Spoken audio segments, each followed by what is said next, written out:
사랑하는 여러분, 우리가 영적 전쟁에서 승리하기 위해서 그렇다면 무엇을 준비해야 할까요? 이에 대한 답을 얻기에 앞서 먼저 우리 삶 속에서 벌어지고 있는 영적 전쟁에 대한 우리의 인식의 문제부터 좀 짚고 넘어가겠습니다. 사랑하는 여러분, 우리가 예수를 그리스도 믿어 하나님의 자녀가 된 그 순간부터 우리의 영적인 전쟁은 시작됩니다. 언제까지요? 이 세상에서의 삶이 다 끝나고 하나님의 나라 가는 그 순간까지 우리는 영적 전쟁 한복판에 서 있는 겁니다. 그런데 안타깝게도 많은 성도님들이 지금 내가 영적 전쟁을 치르고 있는지, 그 한복판에 있는지 인식을 하지 않고 계신다는 사실입니다. 그것에야 무관심합니다. 심지어 무지하시기까지 합니다. 사랑하는 여러분, 여러분들은 어떠십니까? 지금 영적 전쟁 중이라는 그런 인식 속에 살고 계십니까? 그런 위기의식 속에 살고 계십니까? 사랑하는 여러분, 따라서 우리는 이 영적인 세계, 영적 전쟁에 대한 이해가 있어야 합니다. 그리고 영적 전쟁에서 승리하기 위해서 만반의 준비를 해야 할 것입니다. 할렐루야! 생각해보면 너무나 당연한 것입니다. 사랑하는 여러분, 이 세상에서 벌어지고 있는 수많은 사건, 사고와 현상들, 그 이면에는 영적인 문제와 뗄래야 뗄 수가 없음을 우리가 알 수가 있습니다. 보이지 않는 세계가 보이는 세계를 지배하는 세상을 우리는 지금 살고 있는 겁니다. 사랑하는 여러분, 생각을 한번 해보세요. 보이지 않는 마음과 생각이 우리가 지배를 받아 보이는 말과 행동이 나타나는 거예요. 보이지 않지만 우리의 마음과 생각에 따라 이 모든 세상들이 움직이고 있는 거예요. 보이지 않는 세계가 보이는 세계를 지배하고 있는 거예요. 영적인 세계, 영적 전쟁에 대해서 우리는 잘 알아야 돼요. 반드시 잘 준비해서 이 영적 전쟁에서 승리해야 할 줄로 믿습니다. 그런데도 이와 또 관련해서 많은 성도님들이 다음과 같은 착각 속에 사십니다. 우리가 예수를 그리스도 믿어 하나님의 자녀가 됐으니 이제 전지전능하신 하나님이 나를 무조건 지켜주실 것이다. 예, 맞습니다. 함께 하십니다. 하나님의 능하신 손이 우리를 돌보십니다. 그런데 문제는요, 아무런 준비도 하지 아니하고 영적 전쟁에서 승리하고자 하기 위해서 준비해야 될 것들 하나도 준비하지 아니하고 막연하게 하나님께서 나를 반드시 이기게 하실 것이다, 승리자가 되게 하실 거다라는 기대감 속에 살고 있어요. 그건 착각이에요. 사랑하는 여러분, 앞서 말씀드린 대로 우리가 예수를 그리스도 믿는 그 순간부터 우리의 영적인 전쟁은 시작됩니다. 그리고 하나님의 자녀가 되는 그 순간부터 하나님은 또 우리를 영적 전쟁의 현장으로 우리를 부르신 그리스도의 군사로 우리를 부르셨어요. 우리를 그리스도의 군사로 부르면서 하나님은 그냥 그 영적 전쟁터에서 아무 준비도 하지 않아서 이리 치고 저리 치고 이리 다치고 저리 다치고 매일 치고 넘어지고 쓰러지고 하다가 하나님의 극적인 개입으로 천신만고 끝에 승리하기를 절대로 원치 않으십니다. 하나님은 처음부터 우리가 최강의 전력으로 잘 준비하여 영적 전쟁에서 반드시 승리하기를 원하십니다. 필승전승 압승하기를 원하십니다. 이것이 하나님의 뜻입니다. 그럼 우리는 영적 전쟁에 잘 이해해야 하고 이것에 대한 만반의 준비를 해야 할 것입니다. 그러면 승리자가 될 겁니다. 자, 그렇다면 이제부터 생각을 해보겠습니다. 사랑하는 여러분, 영적 전쟁에서 승리하기 위해서 우리는 무엇부터 준비해야 할까요? 자, 이제부터 따라하시겠습니다. 첫째로, 따라하십니다. 첫째로, 우리의 주적이 누구인지를 분명히 알아야 합니다. 영적인 전쟁에서 우리가 누구와 싸워야 하는지, 우리의 주적이 누구인지를부터 정확하게 알아야 합니다. 너무나 당연한 거 아니겠어요? 사랑하는 여러분, 전쟁에 나갈 명사가 누구와 싸워야 되는지도 모르고 싸운다면 어떻게 이기겠습니까? 영적인 전쟁도 마찬가지입니다. 우리의 주적, 우리가 누구와 싸워야 하는지를 정확하게 먼저 알아야 합니다. 자, 그렇다면 우리의 주적은 누굴까요? 우리의 영적인 전쟁에서 싸워야 될 주적은 누굴까요? 오늘 보면 11절, 12절을 함께 보겠습니다. 마귀의 간계를 능히 대적하기 위하여 하나님의 전신갑주를 입으라. 마귀의 간계란 말이 나왔습니다. 12절 보겠습니다. 우리의 씨름은 혈과 육을 상대하는 것이 아니요 라고 나왔어요. 우리의 싸움은 혈과 육을 상대하는 것이 아니랍니다. 사랑하는 여러분, 11절, 12절 말씀의 근거를 볼 때 우리의 영적인 전쟁터에서 우리가 싸워야 될 주적은 바로 영적 존재인 사탄 마귀입니다. 우리의 주적이 사탄 마귀임을 믿으시기를 간절히 주의 이름으로 부탁합니다. 자, 그런데 실제 영적인 전쟁터에서 사탄 마귀를 직접적으로 대면하는 경우는 극히 드뭅니다. 여러분에게 한번 여쭤보겠어요. 여러분, 예수를 그리스도 믿어 하나님의 자녀가 된 그 순간부터 우리 모두는 다 영적 전쟁터에 서 있는, 전장에 서 있는 하나님의 군사라고 말씀을 드렸는데, 그 영적 전쟁터에서 사탄 마귀를 실제로 보셨어요? 극히 드물어요. 자, 그렇다면 우리가 누구와 또 싸워야 한단 말입니까? 사랑하는 여러분, 우리가 싸워야 될 진짜 실체는요, 사탄 마귀의 조종을 받는 우리를 둘러싼 사람들과 싸우는 겁니다. 이게 우리가 싸워야 될 영적 대상의 주적들이에요. 그리고 오늘 본문 말씀 12절에서 우리를 둘러싼 사탄 마귀의 조종을 받는 사람들이 누구인지에 대한 구체적인 설명 또한 나와요. 12절을 함께 보겠습니다. 우리의 씨름은 혈과 육을 상대하는 것이 아니요 통치자들과 권세들과 이 어둠의 세상 주관자들과 하늘에 있는 악의 영들을 상대함이라. 아멘. 주적은 분명 사탄 마귀입니다. 하지만 진정 우리가 실제적으로 싸워야 될 대상은 사탄 마귀의 조종을 받고 그에게 미혹을 당한 우리를 둘러싼 사람들과 싸우는 거예요. 자, 그런데 이렇게 우리의 주적이 사탄 마귀임을 알고 사탄 마귀의 조종을 받는 수많은 백성들이 있음을 알게 될 때 우리가 놓쳐서는 안 되는 중요한 영적 교훈을 얻게 됩니다. 먼저 세상에서 힘을 가지면 가질수록, 영향력을 가진 사람이 되면 될수록 더욱 겸손하고 하나님 앞에 깨어 있어야, 하나님 말씀 앞에 순종하고 깨어 있어야 한다는 것입니다. 왜냐하면 사회에서 힘을 가지면 가질수록, 영향력이 있는 사람이 되면 될수록 사탄 마귀에 쉽게 조종이 돼서 하나님의 영광을 가리는 일을 행할 수 있기 때문이에요. 이런 어릴 때 큰교회 목사님, 담임 목사님, 저 같은 사람도 조심해야 하고요. 그리고 우리 교회 중직자들도 조심하셔야 되고요. 또 직장과 사업장에서 사회적인 위치가 높으신 분들 특별히 더 조심하셔야 하고, 무엇보다 집안의 가장들 조심하셔야 돼요. 어른들 조심하셔야 돼요. 여러분들이 순간 사탄 마귀의 조종이 되고 미혹이 돼서 하나님의 영광 가릴 수 있어요. 누군가에게 큰 아픔과 상처를 줄 수 있어요. 시족하게 만들 수 있어요. 또 다른 우리가 배워야 할 영적인 교훈은 영적 분별을 잘 해야 한다는 것입니다. 베드로전서 말씀에는 사탄 마귀가 우는 사자와 같이 우리를 삼킬 자를 찾기도 한다고 말씀하셨지만, 고린도후서 11장 14절 15절 말씀에 보면 광명한 천사처럼 가장해서 우리를 미혹한다 그랬어요. 실제로 이단과 사이비들을 보세요. 처음에는 참된 진리를 선포하는 것 같지만 그렇게 해서 미혹시킨 이후에는 그들의 본색을 드러내게 돼 있어요. 영분별을 잘 해야 돼요. 영적인 분별을 마지막 때가 가면 갈수록 잘 하셔야 합니다. 참과 거짓을 잘 분리하셔야 돼요. 이런 지혜가 우리에게 필요해요. 이를 위해선 항상 하나님의 말씀에 근거해서 우리의 모든 신앙을 판단해야 돼요.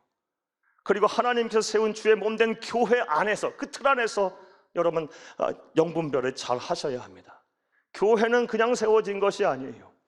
예수님의 피값으로 세워졌고요, 기독교 2000 역사를 통하여 수많은 성령의 개입과 성령의 역사와 성령의 하나님의 갱신과 또 성령 하나님의 노력을 통해서 이 교회들이 이렇게 지금까지 유지되고 세워진 거예요. 따라서 교회의 관습과 전통과 교리 안에서 또한 우리 영적인 분별을 잘 해야 할 줄로 믿습니다. 자, 우리 영적 전쟁에서 승리하기 위해서 우리가 준비해야 될 첫 번째 것이 무엇입니까? 우리가 누구와 싸워야 하는지 우리의 주적을 잘 알아야 합니다. 중요한 거예요. 또 우리가 영적 전쟁에서 승리하기 위해서 우리는 무엇을 준비해야 할까요? 따라 하시겠습니다. 둘째로, 우리의 주된 영적 전쟁터가 어디인지 알아야 합니다. 주된 영적 전쟁터가 어딘지를 알아야 됩니다. 너무나 당연한 거예요. 전쟁에 나가 싸운다고 하는 군사가 전쟁터가 어딘지도 모르고 나가 있다면, 거기에 매복하고 있다면, 거기에 주둔하고 있다면 전쟁에서 이길 수가 없는 거예요. 전쟁터가 어딘지를 잘 알아야 합니다. 사랑하는 여러분, 우리는 참으로 다행스럽게도 종교의 자유가 보장되고 인권이 보장되는, 어느 정도 보장되고 있는 자유로운 대한민국 속에 살고 있어요. 이거 참 은혜인 거예요. 지금도 세계 지도를 쫙 펴놓고 보면요, 예수 믿는다는 이유로 직장에서 쫓겨나고 자산이 몰수가 되고요, 육체적인 핍박을 받는 나라와 민족 많습니다. 많아요. 종종 선교사님들 저에게 편지 보내고 중보기도 요청하는데요, 그런 분들 많아요. 그런 나라가 많아. 근데 우린 참 감사한 거예요. 여러분, 물론 과거에도 그런 시절이 있었고 개개인들마다 사정과 여건에 따라 다를 수 있겠지만, 우리 예수 믿는다고 여러분 고문이라도 한번 받아보셨어요? 육체적인 린치를 한번 당해보셨습니까? 뺨 한 번이라도 맞아보셨습니까? 안 그렇죠. 앞으로도 없기를 간절히 주의 이름으로 축복합니다. 우리는 참 은혜 속에 살고 있는 거예요. 뭐 여러 번 말씀드리지만, 여기서 수원에서부터 1시간 반, 2시간만 차 타고 가면 개성 땅이 나와요. 기독교를 제일 핍박하는 정권, 예수 믿는 이후로 정치범 수용소에 끌려가고 성경이란 이 글자 하나만 나오게 되면 즉시 직결판단마다 사형에 처해지는 나라, 그런 나라가 바로 요 코앞에 있는데 우리는 자유롭게 예수 믿는데 거리낌이 없어요. 물론 과거에는요, 우리나라도 철저하게 핍박을 당했었어요. 우리 믿음의 선배들은 그런 가운데 순교의 피를 흘리며 믿음을 지켰어요. 무슨 말씀을 드리려고 하냐? 과거와는 다른 영적 전쟁터가 있다는 거예요. 과거에는 이 국가적인 제약 시스템 안에서 우리는 치열하게 영적 전쟁을 싸워야 했다면, 지금은 사탄 마귀가 더 교묘하고 다른 방법으로 영적 전쟁터를 확장해서 성도들을 미혹하고 괴롭히고 있다는 것입니다. 자, 그렇다면 그것이 무엇일까요? 이에 대해서 국제예수전도단의 딘 셔먼 박사가 그가 쓴 영적 전쟁이라는 이 책에서 아주 흥미롭고 유의미한 그런 해석을 우리에게 주고 있어요. 여러분 소개할게요. 첫 번째, 오늘날 우리의 주된 영적 전쟁터는 생각이랍니다. 생각. 우리의 마인드, 생각이랍니다. 우리의 주적 사탄마귀와 또 우리를 둘러싼 사람들, 사탄마귀의 조종을 받는 수많은 둘러싼 사람들이 우리의 생각 속에 들어와 가지고요, 우리가 불신앙을 조장해요. 무슨 하나님이 천하우주 만물을 창조하셨냐? 천하우주 만물은 진화의 산물이다. 무슨 이것이 하나님의 말씀이냐? 이건 고대 근동의 신화다. 신화, 허구 이야기다. 다 꾸며낸 이야기다. 신은 사람이 만들어낸 것이다. 막 이런 등등 막 불신앙을 조장해요. 얼마나 많은 사람들의 공격이 있는지 몰라요. 여러분 지금 직접적으로 거기서 당하고 계시잖아요. 또 사탄 마귀와 그의 조종을 받는 많은 사람들이 우리의 생각 속에 막 들어와서 뭘 주입해요? 허무주의를 막 주입해요. 하나님의 백성은 하나님이 만드신 이 아름다운 세상에서 행복하게 살 권리가 있어요. 그렇게 또 살아야 돼요. 근데 막 사는 것이 싫게 만들어버려요. 그리고 심지어 막 극단적인 선택을 하게 하고 막 자신을 자해하게 만들어요. 사랑하는 여러분, 저와 여러분은 아주 존귀한 자들이에요. 꼭 기억하시기를 바랍니다. 얼마나 하나님께서 저와 여러분을 귀하게 여기시냐면, 당신께서 목숨을 내바쳐서 우리의 생명과 맞바꿔 주신 거예요. 창조주 하나님의 생명과 내 생명을 맞바꿔서 자녀 삼으셨어요. 우리의 생명 귀하게 여겨야 합니다. 행복하게 사셔야 합니다. 감사하며 사시기를 바랍니다. 할렐루야. 또 우리의 몸도 성전이에요. 하나님이 거하시는 거룩한 성전. 아무거나 막 자시면 안 되고 드시면 안 돼요. 철저하게 관리하고 몸 조심하셔야 돼요. 불경건한 습관들을 버리고 부도덕한 일들을 행하지 말아야 돼요. 또 사탄 마귀는요, 또 그의 조종을 받는 백성들이 우리의 생각 속에 뭘 또 주입하냐? 폐역하고 음란하고 죄가 많은 시대에 특별히 음란함을 자꾸 심어 넣어요. 그래서 오늘날 얼마나 가정의 위기를 겪고 있는지 몰라요. 통계를 보면 4가정 중에 1가정은 이혼 가정이거나 이혼의 위기에 있는 가정이랍니다. 이게 둘로 변할 수도 있대요. 지금 1.5, 1.7이라고 말하는 사람들도 있어요. 4가정 중에. 대단한 위기 속에 지금은 있는 거예요. 그 가운데 예수 믿는 사람도 얼마나 많겠습니까? 그리고 그렇게 된 위기의 근본적인 이유, 대부분의 경우는 남편이 남편으로서 신의를 저버리고 아내가 아내로서 신의를 저버리고 부모와 자녀 간의 신의가 무너졌기 때문에 그렇다 그래요. 음란함이 문제라는 거예요. 음란함이요. 사랑하는 여러분, 가정의 자리를 잘 지키는 성도님들이 되기를 간절히 주의 이름으로 부탁합니다. 여러분, 우리의 생각이 바로 우리의 영적인 전쟁터입니다. 여러분의 생각 가운데 행여 하나님을 불신하거나 허무주의에 빠졌거나 음란한 생각으로 가득 차 계시지는 않습니까? 또 기타 등등 악한 생각들로 가득 차 계시지는 않습니까? 그런 쓴뿌리가 자라고 있다면 빨리 영적 전쟁을 청격해야 돼요. 사랑하는 여러분, 또 딘 셔먼 박사님 말하기를 우리의 또 다른 영적인 전쟁터는 우리의 마음이랍니다. 이모션. 더 정확한 번역은 감정이라고 하는 게 좋겠어요. 감정이에요. 우리의 감정. 사랑하는 여러분, 사탄 마귀와 그의 조종을 받는 백성들, 우리의 감정에 투입해서 얼마나 우리의 감정을 요동치게 하는지 몰라요. 막 끌어올리게 막 끌어올려놨다가 막 툭 떨어뜨려 놔서 낙심케 만들고, 막 분노하게 만들고, 혈기 부리게 만들고, 우리의 감정의 평화를 사라지게 만들어요. 여러분, 매일매일 그 싸움 아닙니까? 직장과 사업장과 일터에서 수많게 부딪히는 사람들, 겪는 사람들, 그 사람들과의 수도 없이 벌어지는 이 감정과의 싸움 아니에요. 이거 잘 아셔야 되는 게 영적인 지금 전쟁터인 거예요. 사랑하는 여러분, 따라서 우리의 마음을 잘 지켜야 합니다. 잠언 4장 23절에도 무릇 모든 지킬 것 중에서 더욱 마음을 지키라고 말씀하셨습니다. 왜냐하면 생명의 근원이 거기서 난대요. 마음을 잘 지키라고 말씀하고 계세요. 주된 영적 전쟁터는 우리의 마음이에요. 감정이에요. 감정. 이 감정이 요동치면 안 돼요. 감정이 막 분노로 끌어올라서 안 되고, 막 낙심으로 한없이 떨어져도 안 되고, 막 열등감과 위화감 속에 살아서도 안 돼요. 예. 나아가서 딘 셔먼 박사의 말하는 이 영적인 또 다른 전쟁터는 우리의 이 혀랍니다. 혀. 사랑하는 여러분, 우리가 세상 살면서 무엇 때문에 그렇게 우리의 마음에 상처를 받고 우리의 생각이 혼란스럽습니까? 대체적으로 다른 사람들이 나에게 하는 말 때문에 그래요. 말 때문에.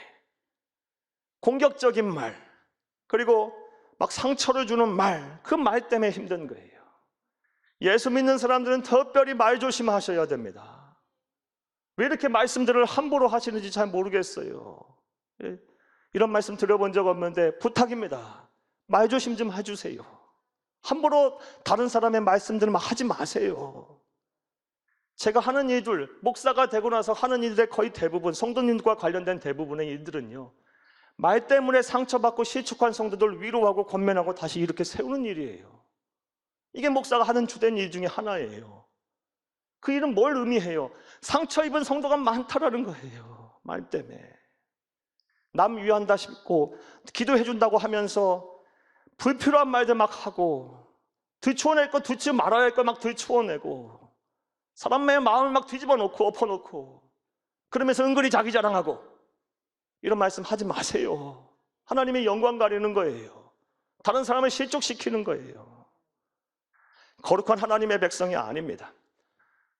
이 초대교회 1세기에 교부 중에 하나였던 크리스토솜이 이런 말을 했어요. 말의 성숙이 곧 인격의 성숙이고, 말의 성숙이 곧 신앙의 성숙이다 그랬어요. 그 사람 하는 말을 보면요, 이 사람이 인격적인 사람인가 신앙이 성숙한 사람인지를 알 수 있다는 거예요. 말의 성숙을 이루어서 인격이 성숙해지시고 신앙의 성숙도 이루시기를 간절히 주의 이름으로 축복합니다.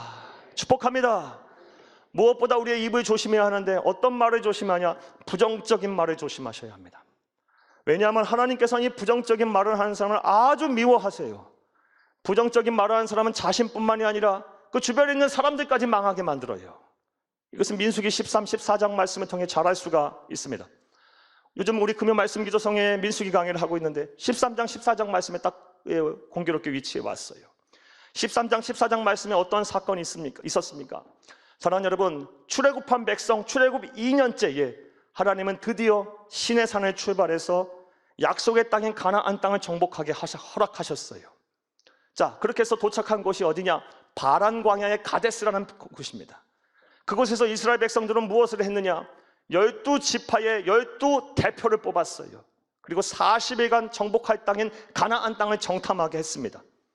그렇게 40일간을 정탐하고 돌아와서 12명이 보고를 하는데, 여호수아와 갈렙을 제외한 10명의 지파의 대표들은 전부 부정적인 보고를 해요. 그 땅 분명 적과 꿀이 흐른 땅 맞다. 하지만 성읍은 견고하고 그곳에 있는 원주민들의 신장이 장대하고, 특별히 그곳에서 고대 거인 족속들인 아낙 자손들을 우리가 봤다. 그들과 우리를 비교해 보면 우리는 메뚜기와 같다. 그 부정적인 보고를 하자 그 얘기를 듣던 온 이스라엘 백성들이 전부 다 울음바다가 돼버렸어요. 절망의 늪에 빠졌어요. 자, 그때 하나님이 진노하세요. 민수기서 14장 말씀에 11절 말씀에 언제까지 너희가 나를 멸시하겠느냐? 언제까지 너희가 나를 믿지 않겠느냐? 그리고 그들에게 진노하셔서 보름이면 갈 거리를요 38년을 뺑뺑이 돌게 하세요. 광야에서 연단하고 훈련시키는 거예요. 그리고 거기서 끝나지 않았어요. 출애굽한 이스라엘 백성 중에 여호수아와 갈렙을 제외하고 20살 이상 되는 사람 그 누구도 가나안 땅에 못 들어갔어요. 너희들은 글러먹었다. 부정적인 사람하고는 일 안 한다. 다음 세대를 위해서 일하겠다라고 하나님 선언하신 거예요. 우리에게 경고하시는 하나님의 음성이에요. 부정적인 말 하지 마시고 부정적인 말을 퍼뜨리지도 마시고 듣지도 마세요. 이것이 하나님이 우리에게 주시는 말씀을 통해 주시는 경고예요. 여러분의 입을 조심하시기를 간절히 주의 이름으로 축복합니다. 자, 두 번째로 우리가 영적 전쟁에서 승리하기 위해서 준비해야 할 것은요, 우리의 영적인 전쟁터가 어딘지를 잘 알아야 한다는 거예요. 특별히 우리의 생각과 우리의 감정과 우리의 입을 조심하세요. 이곳에 하나하나씩 우리의 경계의 파수꾼들을 세워놓고, 그리고 사탄마귀가 유혹하고 공격할 때마다 얼른 대처를 하세요. 예수 그리스도의 이름으로 담대하게 물리치시기를 간절히 주의 이름으로 축복합니다. 축복합니다. 또 우리가 영적 전쟁에서 승리하기 위해서 우리는 무엇을 준비해야 할까요? 따라 하시겠습니다. 셋째로, 하나님의 전신갑주를 입어야 합니다. 사랑하는 여러분, 하나님은 사랑이십니다. 사랑 그 자체십니다. 따라서 하나님은 우리를 자녀 삼으신 이후, 그리스도의 군사로 부르신 이후 영적 전쟁터에 세우시는 데 있어서 아무런 무장도 준비시키지 않으려고 세우시지 않았어요. 반드시 승리하게 한 그런 무장을 하나님은 무기를 우리에게 주셨고, 그 무기를 완전히 입으라고 말씀을 하고 계세요. 전신갑주를 입으라고 말씀하고 계세요. 오늘 보면 13절을 함께 보겠습니다. 그러므로 하나님의 전신갑주를 취하라. 이는 악한 날에 너희가 능히 대적하고 모든 일을 행한 후에 서기 위함이라. 하나님의 전신갑주를 입으래요. 전신의 갑주를 입으래요. 전신의 무장을 하랍니다. 그것이 무엇인지 이제 14절 17절에 나와요. 함께 읽겠습니다. 14절 17절. 그런즉 서서 진리로 너희 허리띠를 띠고 의의 호심경을 붙이고 평안의 복음이 준비한 것으로 신을 신고 모든 것 위에 믿음의 방패를 가지고 이로써 능히 악한 자의 모든 불화살을 소멸하고 구원의 투구와 성령의 검 곧 하나님의 말씀을 가지라. 아멘. 사랑하는 여러분, 성경을 기록한 그 기록자의 당시 세계관을 그대로 담고 있어요. 하나님은 성경을 기록하게 하실 때 기록자로 하여금 로봇처럼 그냥 받아쓰기처럼 하라고 하지 않으셨어요. 기록자를 감동하셔서 당시 문화 속에서 하나님의 말씀을 기록하게 하셨어요. 사랑하는 여러분, 에베소서는 사도 바울이 기록한 하나님의 말씀이에요. 에베소서를 기록한 사도 바울은 1세기 로마 시민이었어요. 그리고 1세기 로마 시민의 중에 1세기 세계관 속에서 가장 최강의 군대는 로마 군대였고요. 로마 군인들의 무장을 보면서 하나님으로 영감을 받아 하나님의 전신갑주를 기록한 거예요. 6가지 무장을 하나님은 하라고 전신갑주로 표현하셨어요. 한번 따라해 보겠습니다. 진리의 허리띠. 여러분, 이렇게 하면 잘 안 외워지니까 손도 동정 또 함께 따라하시면 함께 따라해요. 진리의 허리띠. 한번 따라합니다. 진리의 허리띠. 의의 호심경. 가슴을 보호하는 걸 흉배라고도 해도 돼요. 의의 호심경. 평안의 복음이 준비한 신발. 믿음의 방패. 구원의 투구. 성령의 검. 이 6가지 무장, 전신갑주를 입으라 말씀하셨어요. 사랑하는 여러분, 중국 춘추 시대의 불세출의 병법가인 손무가 쓴 손자병법 3장 모공편에 보면 지피지기면 백전불태라는 말이 있습니다. 우리 일반적으로 아는 말, 지피지기면 백전백승이 아니라 원문은 백전불태예요. 적을 알고 나를 알면 100번 싸워도 100번 위태롭지 않다라는 거예요. 위태롭지가 않아요. 우리 영적 전쟁의 터에서도 마찬가지입니다.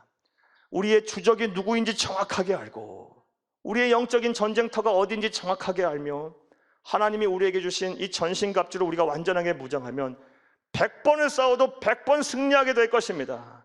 필승전승 압승하게 될 것입니다. 하나님이 택하시고 부르신, 하나님이 귀히 쓰시는 영적인 강자들이 다 될 것입니다. 이런 은혜와 복이 저와 여러분의 복이 되고 실천이 되기를 간절히 주의 이름으로 축복합니다. 축복합니다. 축복합니다.